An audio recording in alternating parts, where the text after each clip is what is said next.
Welcome back, everybody, to Synalytics Crypto. My name is Mike. Thank you for joining me here today. We're going to be going over a couple of pieces of news that I think are very important that people should be aware of. And at the end of this video, we're going to talk a little bit about NFTs and some of the positive things that are happening surrounding NFTs. It's been a very controversial subject. A lot of people think that it kind of ascended too fast and the bubble popped, and there's nothing left, and NFTs are just a fad and fading into the darkness. I strongly disagree. I've always been outspoken about that.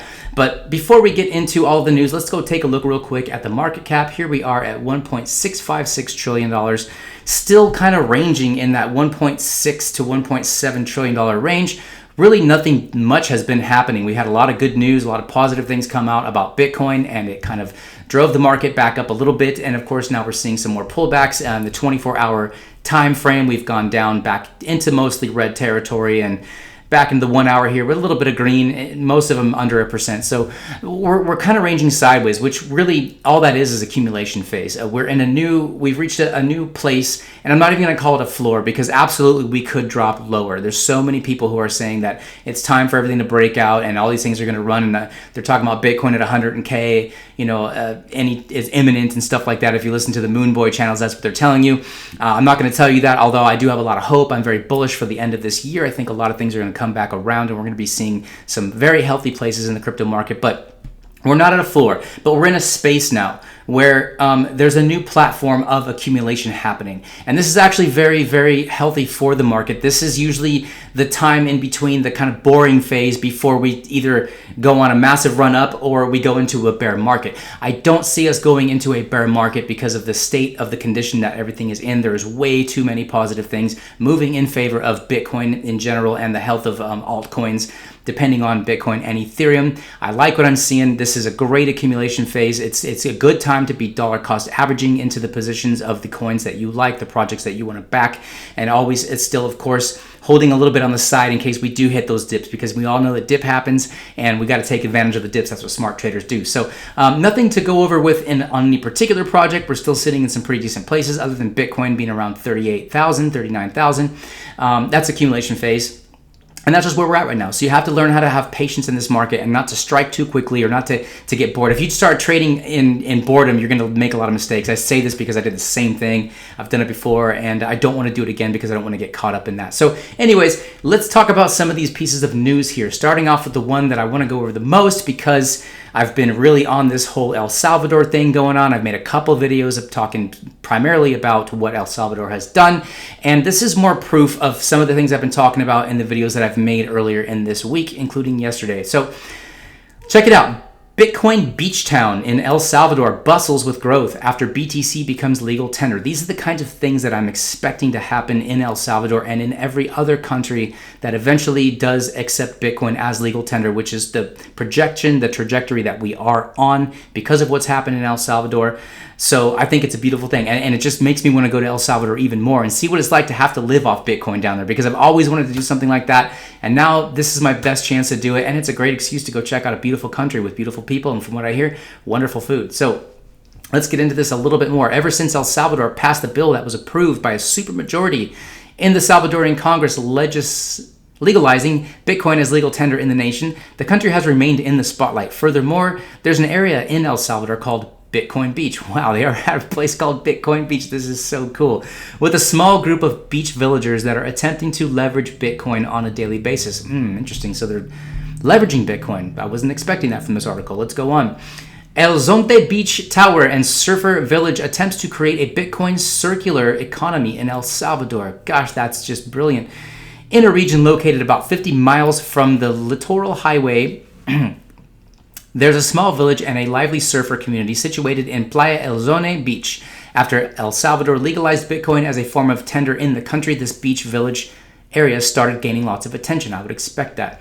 Not only will you find a number of hotels, hostels, and local eateries for surfers and backpackers, that's exactly what I want to go do, Playa El Zonte also has a bustling Bitcoin community. The community or village calls itself Bitcoin Beach, and people can follow the residents on Twitter.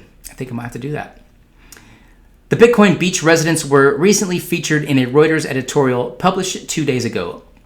A few residents of Bitcoin Beach discuss what was happening in the region ever since El Salvador made Bitcoin legal tender. The story highlights that Bitcoin Beach members aim to make the beach town one of the world's first Bitcoin economies. The reporter discusses that the area Takezuma Rivas, a 38-year-old mother who accepts BTC for payments as fruit. You can buy fruit with Bitcoin in El Salvador. That's pretty awesome. According to Bitcoin Beach residents, the BTC-fueled town was first invoked by an anonymous BTC donor and a San Diego, what up? That's where we're at, native Michael Peterson. I'd like to know this guy. Sounds like a cool guy. The mission to create a BTC circular economy that involves every aspect of the village's economy. Entrepreneurs and foreign businesses flock to Bitcoin Beach. This is just getting better and better. I wasn't even planning on reading this far, but let's keep going. Furthermore, Bitcoin Beach has pushed the idea to Punta Mengo, another region located 3 hours away from Playa El Zonte. Since Bitcoin became legal tender in El Salvador, the village is seeing widespread appeal. It seems a great number of Bitcoiners want to reside in the region and set up businesses in the Bitcoin-friendly country. Tell me now how Bitcoin adoption for El Salvador is a bad thing, like that one dude was trying to say that I pointed out in yesterday's video. This is exactly the opposite of what he's been talking about and exactly what I came out in my video and said. I said this is going to be great for the country of El Salvador. This is going to be great for the citizens of El Salvador. And Bitcoin Beach is absolute proof of this exact thing. Don't think for a second that the rest of the world is not taking notice, because they are, especially the neighboring countries in Central and South America. I'm telling you guys, you're going to see more and more and more of this until it becomes such a momentum wave that larger economies, larger nations are going to start doing the same thing, because they're going to want to attract business and commerce to their countries. And this is a wonderful thing for Bitcoin. I would advise you guys to read the rest of this. In fact, I'm going to read the rest of this. I'm going to do it on my own time for the sake of time in this video, but I actually can't wait to read the rest of this. This is the kind of thing that just gets my juices flowing, because this is what Bitcoin was invented for, and nobody can stop it at this point. Nobody can stop it. Let's take a look at this piece of news here. Chinese mining facilities face shutdown as Texas continues to impress. I've talked about this before. The China FUD, right? Everybody was freaking out because China was banning Bitcoin, or now it's illegal to mine Bitcoin in China. Bitcoin is not illegal in China. Bitcoin mining that is not sanctioned through the government is now illegal and is being cracked down upon. But what that's doing is that's opening the door for the rest of the world understanding the benefits of having Bitcoin mining in their countries, whether it's on an individual level or a corporate level or even a sovereign nation level. This is going to start gaining momentum as well. You're going to start to see more things going on. And being a U.S. citizen myself, I'm happy to hear that there are places in this country where Bitcoin mining is starting to gain a lot of traction, a lot of adoption, because we don't want the mining itself to become centralized. And most of the mining has been and always has always been, up until basically now, predominantly in China. And that needs to change, because we need decentralization, and this is a good thing. I don't really want to read this article because it's very lengthy, but it just goes to show that these things are actually happening, and I expect this to start to spread out, because someone's going to have to fill the void, you guys. China's not the only people who are interested in mining Bitcoin. The whole world is taking notice of what it's like, and especially if they're going to implement a greener way, greener technologies. Like, look at El Salvador with their, they're going to use, or they want to use their volcanoes as a clean source of mining Bitcoin. If the world continues to take notice of this place, imagine all the cold places in the world. You don't even have to have the energy consumption for keeping the room of miners cooled down. You can just use the resources around you that you have in your country, right? So these kinds of things are also very bullish, very, very good for Bitcoin, very good for the world of decentralizing Bitcoin mining, which is very, very important. Here's another article that I find interesting, because we're at a time right now where I think Bitcoin is going to start gaining more traction before, and it kind of has to. Bitcoin has to go back through its cycle, and it has to start gaining more dominance as people flood into Bitcoin predominantly before the cycle completes and everything starts to flow downhill again. I do agree with this article. I'm not going to read the whole thing. Altcoins could see a major shift if Bitcoin breaks this level, according to Nicholas Merton. I don't know if you guys watch his show. I've been watching his show for a very long time. He's very intelligent, very informed, and he does make really good videos, and he just the guy speaks the truth. His whole life is revolving around the Bitcoin space, and he's a very, very proactive person in understanding altcoins, but he also understands the cycle, and he knows that it's all about Bitcoin, and that's something that we should know too. I'm not a Bitcoin maximalist. Most of my investments are actually in altcoins, but eventually it's so I can have more Bitcoin, more Ethereum, and more Cardano, because I believe in those three. I believe in the longevity of those three, and I think that it all starts with Bitcoin. Altcoins may be about to witness major market shift if Bitcoin breaks a certain level, says closely followed crypto analyst Nicholas Merton. In a news strategy session, Merton tells his 461,000 subscribers, oh, I could only dream of having that many. That'd be fantastic. What a platform for blabbing all the things I have to say. That the news of El Salvador embracing Bitcoin as legal tender could be the catalyst, and I think it will be, that sparks the new narrative favoring the world's flagship crypto asset. He goes on to say probably a whole bunch of stuff here, and it looks like he's saying if Bitcoin moves past the $42,000 mark, we're going to start seeing people surge into Bitcoin. I do agree with that. For some reason, $42,000 seems to be a resistance level that needs to be broken through before we start gaining more traction. Remember, there's a lot of money on the sidelines, you guys. There's a lot of people parked in stable coins. They're ready to strike at the right time. Most of these are savvy investors. They're not newbies. They're not getting caught up in their emotions. They're waiting for the cycles of trading to commence, and they're looking for the same thing I'm looking for: confirmation that the bull run has now fueled itself back up again and is getting running. So when that happens, a lot of money is going to go into Bitcoin, like I said, and then it's going to start to cascade down.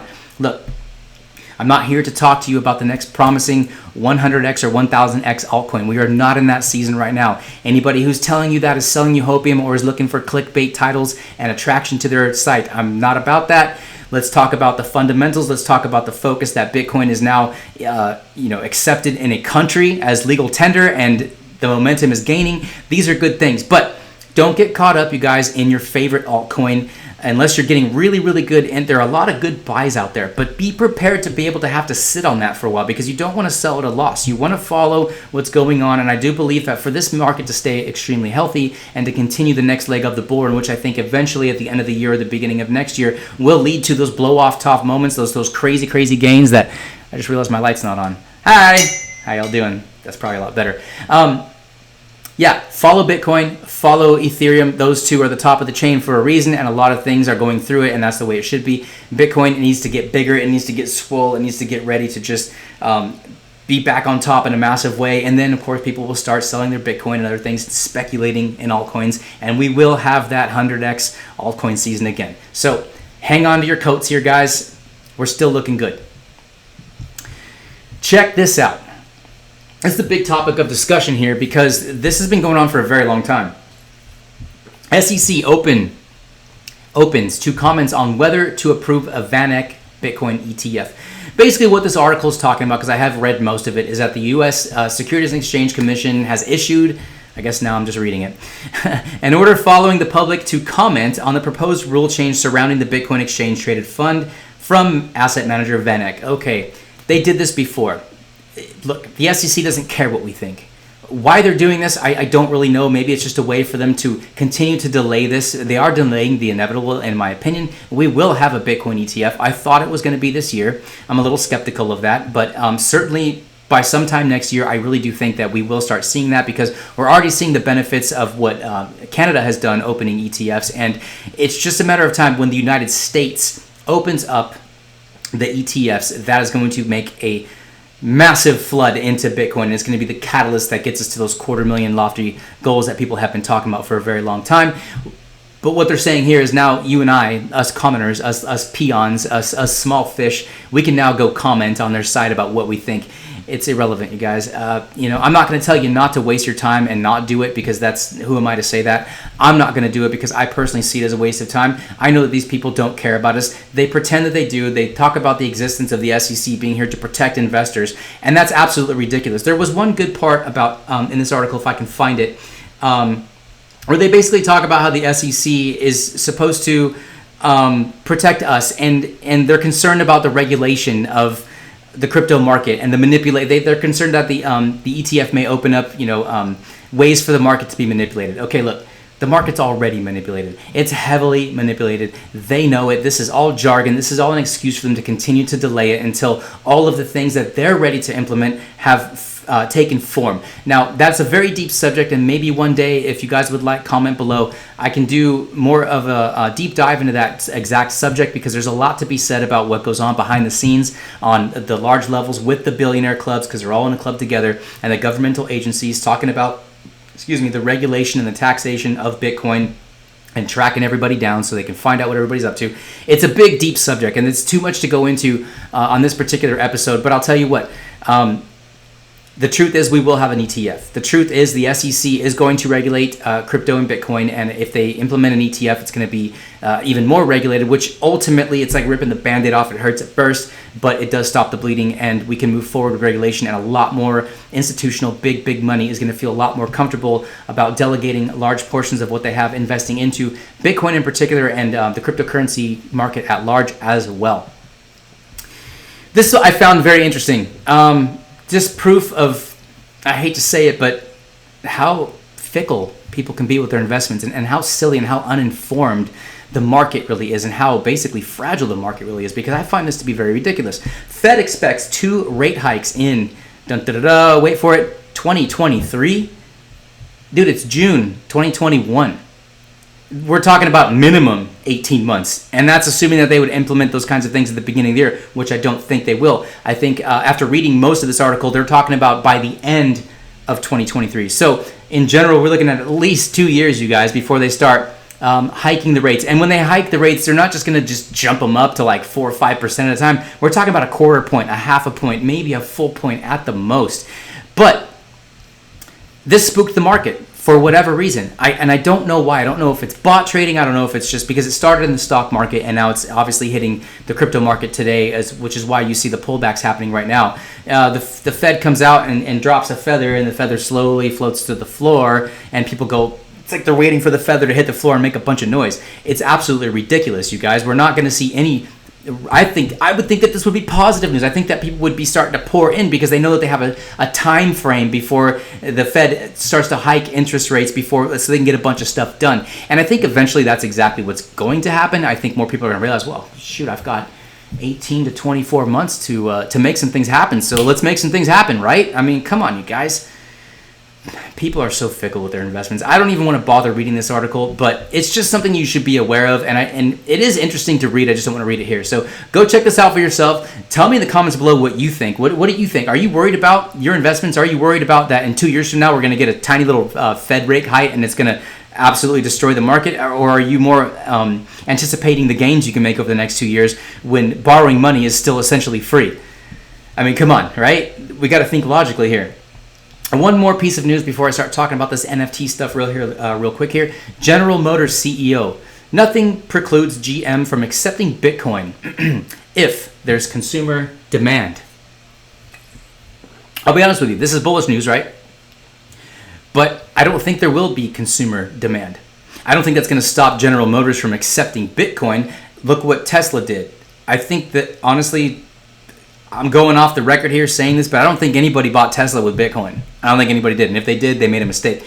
And I don't think anyone's going to be buying General Motors vehicles from General Motors with Bitcoin. But from a standpoint of GM wanting to stay in the news and stay relevant and stay competitive, just the fact that you accept Bitcoin now, it just kind of makes you cool. It kind of gives you clout. It kind of is the kind of thing that I think will eventually start to roll down into other areas of commerce where people can now buy things with Bitcoin, even though most people wouldn't. That's what other cryptocurrencies are for.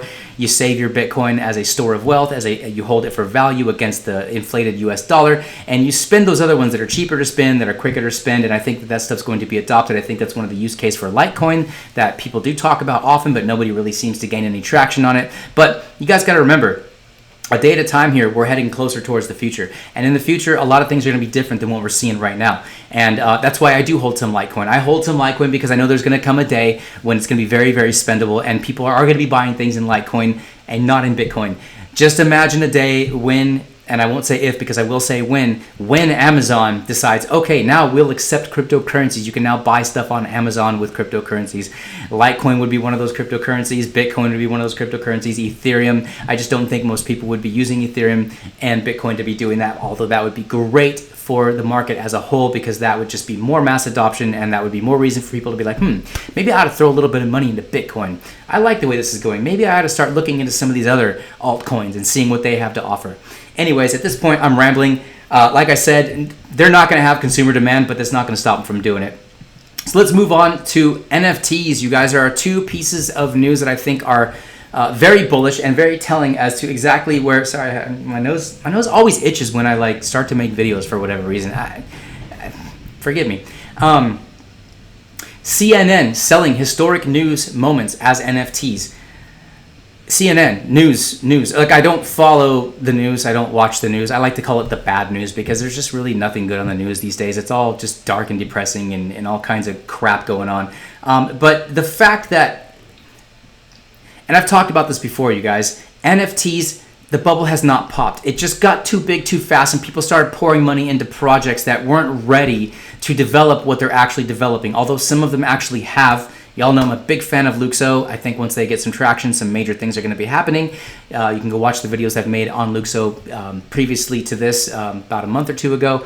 But the fact that now they're starting to gain traction in a lot of areas of life. We're talking about news. We're talking about sports stars, music artists, and artists in general. NFTs are not going anywhere. There is definitely a lull, and this is kind of the calm before the storm. Now, I'm not saying that you should go out there and you should start pouring money into NFT projects, because a lot of these things have to come to maturity before they actually start to gain traction and go somewhere and be worth like a safer type investment. And I know this from experience, because I'm invested in quite a few NFT projects, and I really wish that I would have taken my own advice and cashed out with some of those pretty nice gains that I saw. Instead, I held a little bit too long, and now I'm in a position to where I'm either upside down on some of those, or I'm gonna have to move them to other projects. But what I'm saying is keep an eye on these projects, keep an eye on the things that are happening.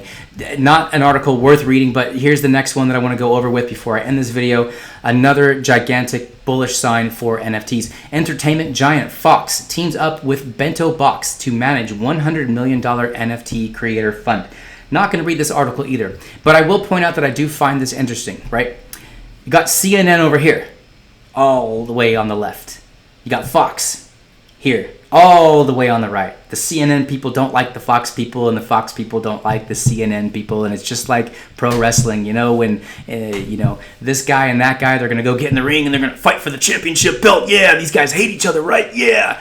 No, these guys are all drinking beers with each other after the fight, celebrating about how much money they made and how entertaining that they did to the crowd. What I'm trying to say here is that both wings are from the same bird, okay? And that is what I gathered from this, because some of you who know me personally, you know that, and I'm not going to use the word conspiracy theorist label because it's just got such a stigma to it, but I see things deeper, and I see the world for what it is. I see the facade that is created, the paradigm that has been created to fool the masses and to distract the masses. Now, why is CNN and Fox coming out at the same day at the same time talking about NFTs? Why? Is it because of competition?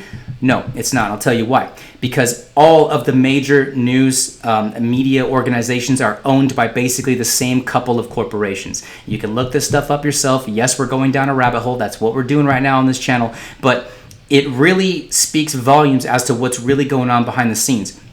But the point of that whole thing is, and you can research these things yourself, I'm not making it up, they're starting to push the NFT narrative. And there's a reason for that, because everybody knows the potential that NFTs have. It's endless. As we continue to integrate into a digital society, we've already got our digital money, we've got our digital platforms, we've got digital this, digital art, digital home sales, digital blah, blah, blah, digitalization until you puke yourself. You've got the VR world, you've got people buying land in Decentraland with mana and making businesses and making money, and people are starting to disconnect from reality and plug in to the system, right? And that system is digital. And so digital art, digital tickets from, the Dallas Mavericks are already talking about that. Digital tickets from going to concerts and football games, and all of these things are just starting to really pour into our lives, and people create FUD so that they can distract people while they buy up and gobble up all of these new opportunities. So The opportunities are out there, you guys. I know that was a long-winded little segment right there, and some of you might be scratching your head going, dude, did Mike fall off and hit his head? No, this is just how I am, and I'm just, as my channel progresses, I'm getting more and more real with people.